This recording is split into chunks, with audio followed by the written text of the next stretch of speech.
I want now to focus on what McIntyre takes the upshot of this taboo example or analogy to be.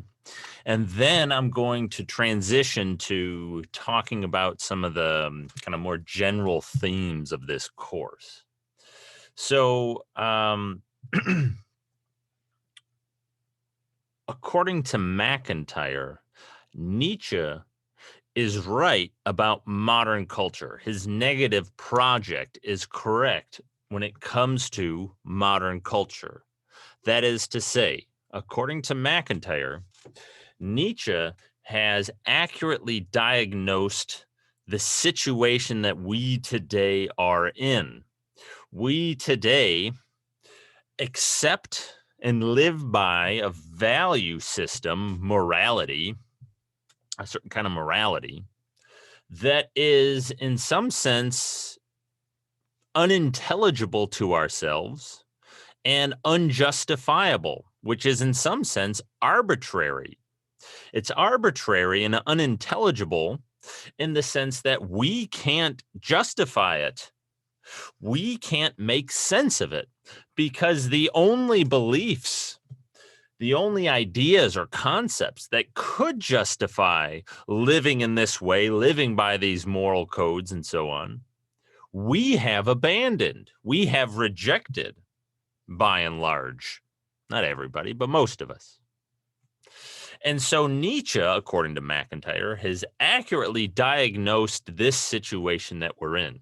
And so Nietzsche, according to McIntyre, is right about modernity, about modern culture, modern philosophy, philosophy starting in kind of intellectual viewpoints, worldviews that originated in and then kind of carried forward from the 1500s or so onwards, 1600s or so onwards. That's modern philosophy, modern thought.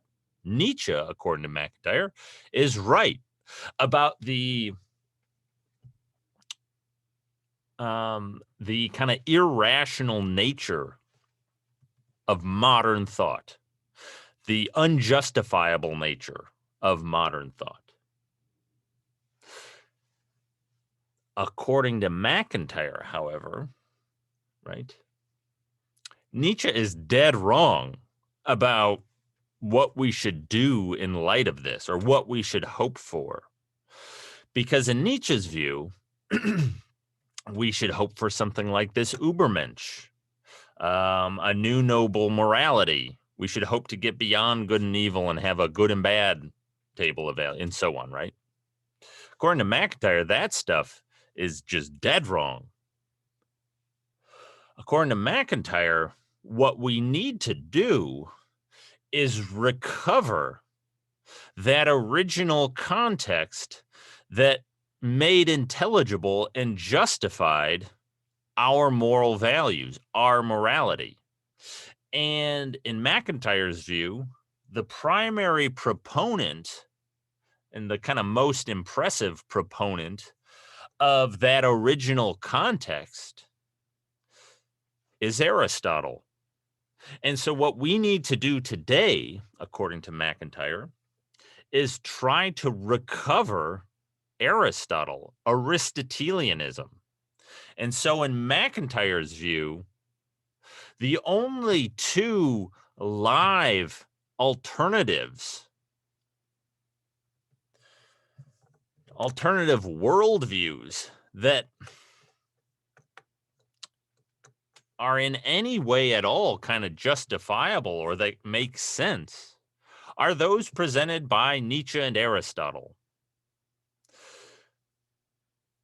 The kind of middle ground, if you will, presented by modern thought that we saw exemplified, say, in Descartes, where Descartes tried to reject Aristotle, but tried to keep some of the values, this emphasis on truth.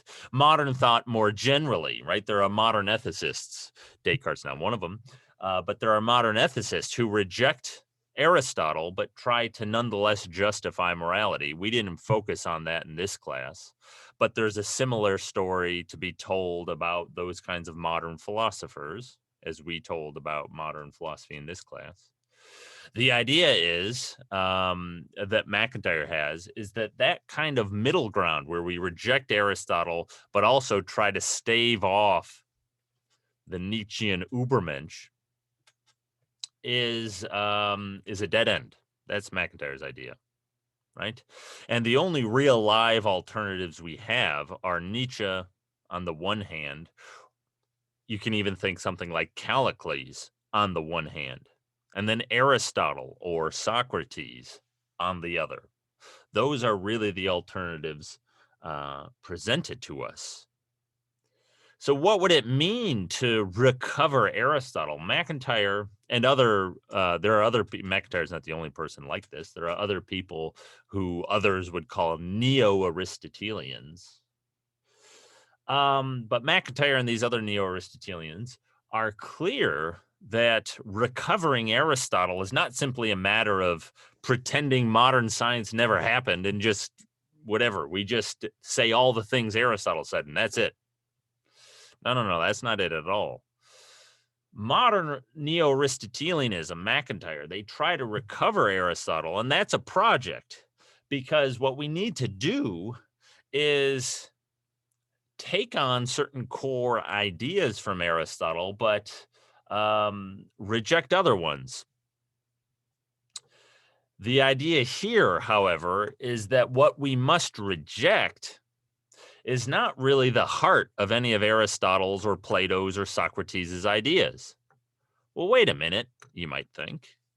I thought like the scientific revolution showed that Aristotle was just a no-go, that just doesn't work because Aristotelianism is committed to geocentrism. I thought that was the idea. That's what Descartes thought. That's what Bacon thought. That's what Galileo thought. That's what all these guys thought. So what gives? What McIntyre and other neo-Aristotelians want to say is no, the scientific revolution didn't show anything like that. It showed that geocentrism was false, true, and it showed that the doctrine of natural place was false, true. But the doctrine of natural place, the error there was an error about matter, about how matter worked, and about what matter was fundamentally composed of. Matter is not fundamentally earth, air, fire, and water. We now know that matter is fundamentally, or material things are fundamentally, these particles, quarks and electrons and whatever. And the modern kind of neo-Aristotelian want to say, Aristotelian analyses of those things are perfectly respectable, right? Electrons have a certain goal or telos or purpose. They do a certain kind of thing. They have a characteristic kind of activity, right? They repel positively charged things and they float around in space, and that's their goal. That's their purpose, to do that. And if we have a correct understanding of matter, well, then geocentrism doesn't follow. Aristotelianism is consistent with modern science and scientific practice, and there's no big issue, right? So Aristotelianism, these people have argued, is fully consistent with everything in modern science. Indeed, some neo-Aristotelians have gone even further, and they've argued not merely that Aristotelianism is consistent with modern science, but that certain scientific theories require or imply something like teleology, something like this broadly Aristotelian view of the world. And so you can find arguments like this when it comes to biology. So philosophers of science who focus on biology, philosophers of biology, some of them, at least, not all of them, but some of them, those of a particularly Aristotelian bent, have argued that to adequately understand and explain biological phenomenon, you have to make reference to the goal or purpose of things. It's an ineliminable feature of biological explanation. The telos is, right? The telos, the goal, the purpose of a thing is an ineliminable feature of biological explanation. You cannot understand lungs without understanding their purpose or goal. And we can't fully explain them and how they arose within evolutionary theory without understanding, without bringing in their purpose. Something like that is the idea. It's a very, very rough idea. And so Aristotelianism can be, can be made clearly consistent with modern science. And so the idea then would be that Descartes and Bacon and these other proponents of the scientific revolution and of modern philosophy, they were correct that geocentrism is false and that the doctrine of natural place, understood in the way that Aristotelians of the 1500s understood it, that was incorrect. But people like Descartes went too far in rejecting teleology across the board, in rejecting Aristotelianism across the board. That wasn't warranted or justified. And it was that move that ended up introducing arbitrariness, unintelligibility into our worldviews, right? That's MacIntyre's line. And so what we need to do is try to retrieve something like Aristotle. That's the only way to make sense of the moral values that we hold and the things that we pursue and take as good. Aristotle's the only way. The only other option, the only other rationally justifiable option would be something like Nietzsche's view of the Übermensch and so on. And in MacIntyre's view, Nietzsche's view is hard to square with actual human life. So the Aristotelian response to Nietzsche, at least one of the responses, is going to be that Nietzsche's conception of life is at odds with actual human experience. This is not at all what life is actually like. Life is not simply the will to power.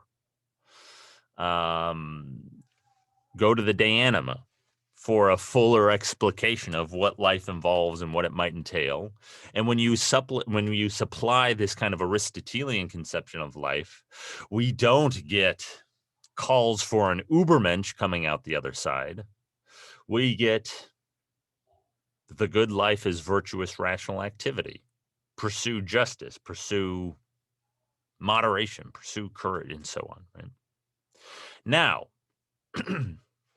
the idea that MacIntyre has is an idea that I've kind of touched on here and there when I've talked about the general themes of the course. MacIntyre's idea is that Aristotle and Nietzsche supply us with these systematic viewpoints. They supply us with the only viable, really, systematic viewpoints. And the idea that I'd like to push now is that we inevitably find ourselves as adherents, whether we like to or not, whether we're aware of it or not, as adherents of some one or other systematic viewpoint. We all live our lives in certain ways.